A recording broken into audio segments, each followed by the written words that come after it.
ഇരുമ്പ് പോലെ വന്നുകൊണ്ട് തറക്കുന്നുണ്ട് എന്നതിന്റെ തെളിവുകളാണ് ഈ സമൂഹത്തിന്റെ പല രാഷ്ട്രീയ നേതാക്കന്മാരും അധാർമികതരെ വ്യക്തമായി സംസാരിക്കാൻ മുന്നോട്ട് വരുന്ന ആധുനിക രംഗത്തെ പല കാഴ്ചകളും നമ്മുടെ മുമ്പിലേക്ക് തെളിയിച്ചു കൊണ്ടിരിക്കുന്നത്. പെരുന്നാളും ഓണവും ഒക്കെ ഇന്ന് മദ്യത്തിന്റെ ഹോൾസെയിൽ റീറ്റെയിൽ വ്യാപാരത്തിന്റെ കേന്ദ്രങ്ങളായി സീസണുകളായി മാറിക്കൊണ്ടിരിക്കുകയാണ്. ലോകത്ത് ജീവിച്ചു കൊണ്ടിരിക്കുന്ന 90% മനുഷ്യരും മദ്യപാനത്തിന്റെ അടിമകളാണെന്ന് വല്ലാത്ത വേദനിപ്പിക്കുന്ന വാർത്തയാണ് സഹോദരന്മാരെ നമ്മൾ കേട്ടുകൊണ്ടിരിക്കുന്നത്. അടുത്ത കാലത്ത് ഗുജറാത്തിൽ വ്യാജമദ്യ ദുരന്തമുണ്ടായി. ആ വ്യാജമദ്യ ദുരന്തത്തിൽ 300-ലധികം വരുന്ന മനുഷ്യന്മാരാണ് ആഴ്ചകൾക്കുള്ളിൽ മരണപ്പെട്ടത്. ആ വാർത്ത കേൾക്കുമ്പോൾ ഞാനും നിങ്ങളും ഒന്ന് ചിന്തിക്കേണ്ടതുണ്ട്. ആഴ്ചകൾക്കുള്ളിൽ 300-ലധികം പേർ മരണപ്പെടാൻ കാരണമാകുന്ന രൂപത്തിൽ വ്യാജമദ്യ ദുരന്തങ്ങൾ നമ്മളെ നടുക്കുമ്പോൾ എന്തുകൊണ്ടാണ് ഇങ്ങനെ സംഭവിക്കുന്നത്? എന്തുകൊണ്ടാണ് ഇങ്ങനെ സംഭവിക്കുന്നത്? വിവാഹത്തിന്റെ തലേ ദിവസം കല്യാണ വീടുകളെന്ന് പറഞ്ഞാൽ മദ്യമില്ലാത്ത കല്യാണ വീടുകൾ പഴയ ആചാരങ്ങളും പേറി ജീവിക്കുന്ന വീടുകളാണെന്ന് വരെ വിളിച്ചു പറയാൻ മടിയില്ലാത്ത നാളെയുടെ നായകന്മാരായ യുവതലമുറയെ നമുക്കിന്ന് കാണാൻ കഴിയും. കഞ്ചാവും മയക്കുമരുന്നുകളും വളരെയധികം വ്യാപിച്ചു കൊണ്ടിരിക്കുന്ന കാലഘട്ടം. അങ്ങാടികൾ തൂങ്ങിക്കിടക്കുന്ന വർണ്ണക്കടലാസുകളുള്ള പാൻപരാഗും ഹാൻസും അജീഷും ഒക്കെ കഴിക്കാനായി 8-10 വയസ്സുള്ള പിഞ്ചു കുട്ടികൾ പോലും കടന്നു വരുന്ന ആധുനിക കേരളത്തിന്റെ വേദനിപ്പിക്കുന്ന നഗ്നമായ ചിത്രങ്ങളാണ് ഇതൊക്കെ നമ്മെ പഠിപ്പിച്ചു കൊണ്ടിരിക്കുന്നത്. നിങ്ങൾ ആലോചിക്കുക, ആരോഗ്യത്തിനും സമൂഹത്തിനും ഹാനികരമാണെന്ന് എല്ലാവരും അംഗീകരിക്കുന്ന പുകവലി ഇന്ത്യ നിയമപ്രകാരം പ്രത്യേകിച്ച് കേരളത്തിൽ പൊതുസമൂഹത്തിൽ വലിക്കരുത് എന്ന് പറഞ്ഞിട്ടും ഒരു നാണവുമില്ലാതെ വലിച്ച് ഈ പ്രപഞ്ചത്തിനും വ്യക്തികൾക്കും സമൂഹത്തിനും ശാപമായി തീരുന്ന ആളുകളും കുറവല്ലല്ലോ. ഖുർആൻ ചോദിച്ചൊരു ചോദ്യമുണ്ട്, ഫഹൽ അൻതും മുന്തഹൂൻ, മനുഷ്യരെ നിങ്ങൾക്ക് വിരമിക്കാറായില്ലേ?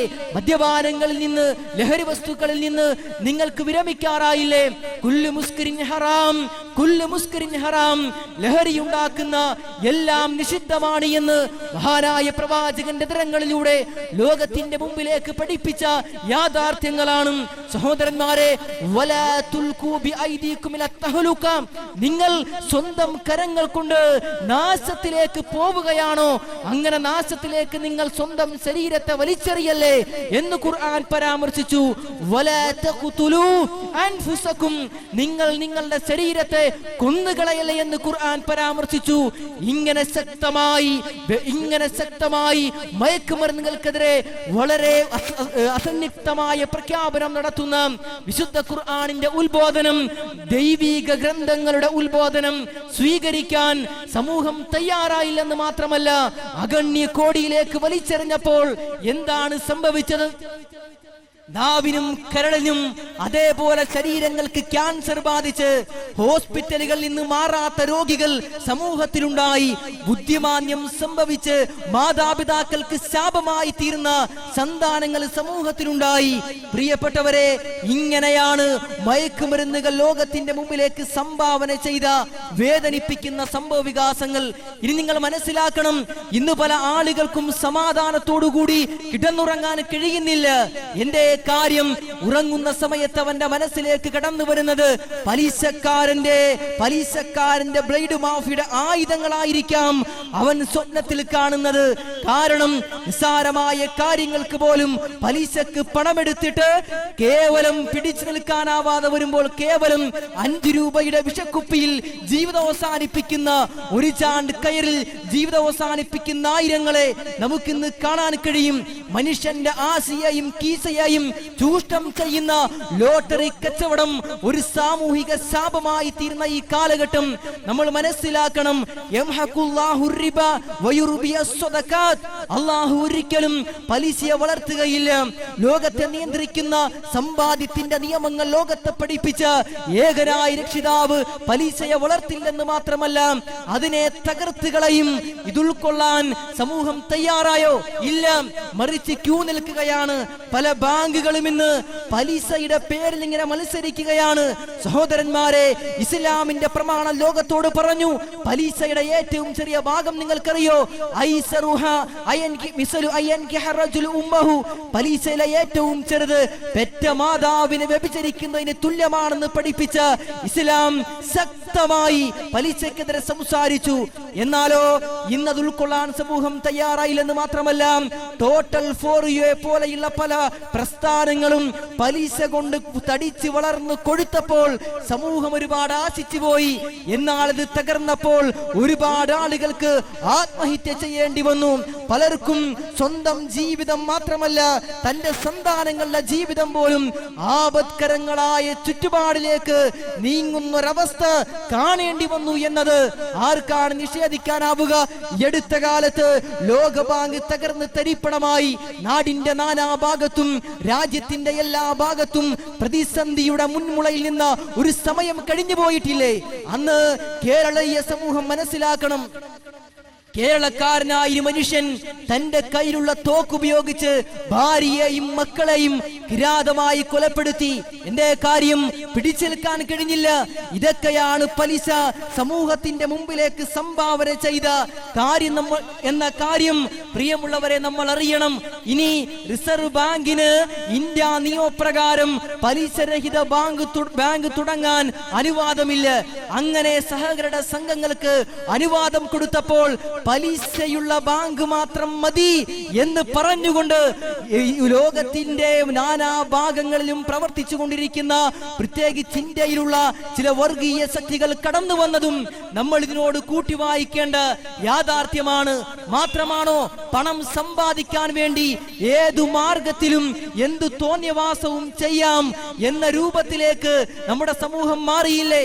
അതിന് മാതാവാണ് തടസ്സമെങ്കിൽ ഉമ്മയെ കൊലപ്പെടുത്താൻ, അച്ഛനാണ് തടസ്സമെങ്കിൽ അച്ഛനെ കൊലപ്പെടുത്താൻ മടിയില്ലാത്തൊരു സമൂഹം, സ്വന്തം മാതാവിനും പിതാവിനും വില കൽപ്പിക്കാത്തൊരു സമൂഹമായി യുവതലമുറ മാറുകയാണ്.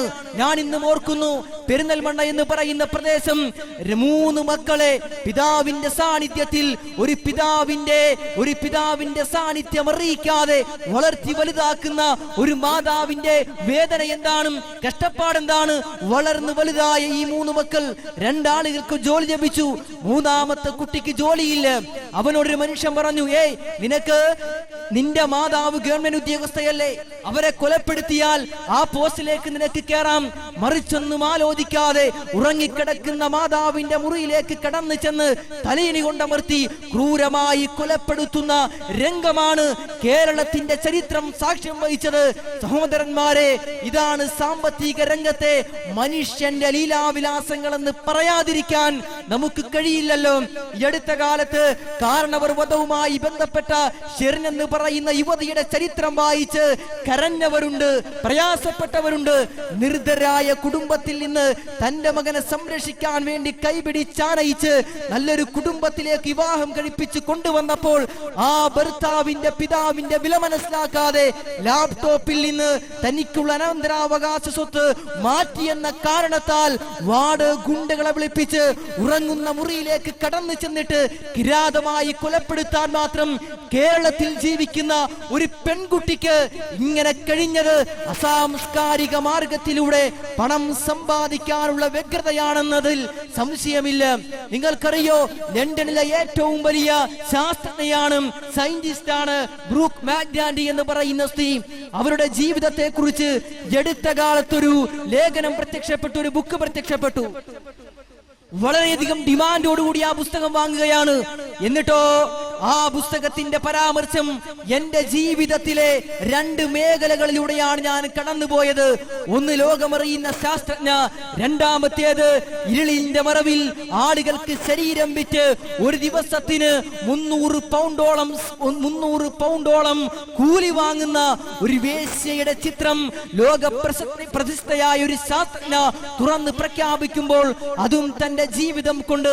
നോക്കുക നിങ്ങൾ, പണം സമ്പാദിക്കാൻ വേണ്ടി ഏതു അസംസ്കാരിക മാതൃകയും മാർഗവും സ്വീകരിച്ചു കൊണ്ടിരിക്കുന്ന ഒരു കാലഘട്ടം നമ്മൾ അറിയണം.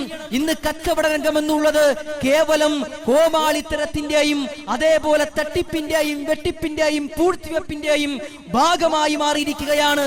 എങ്കിൽ മദിയൻ സമുദായത്തിന്റെ ചുവരെഴുത്തുകൾ വായിച്ചുകൊണ്ട് കടന്നു വന്ന മഹാനായ പ്രവാചകൻ ആ സമുദായത്തോട് പറഞ്ഞൊരു വാചകമുണ്ട്, വൈലുൽ ലിൽ മുത്തഫിഫീൻ, അളവിലും തൂക്കത്തിലും വ്യത്യാസം വരുത്തവർക്ക് നാശമാണ്.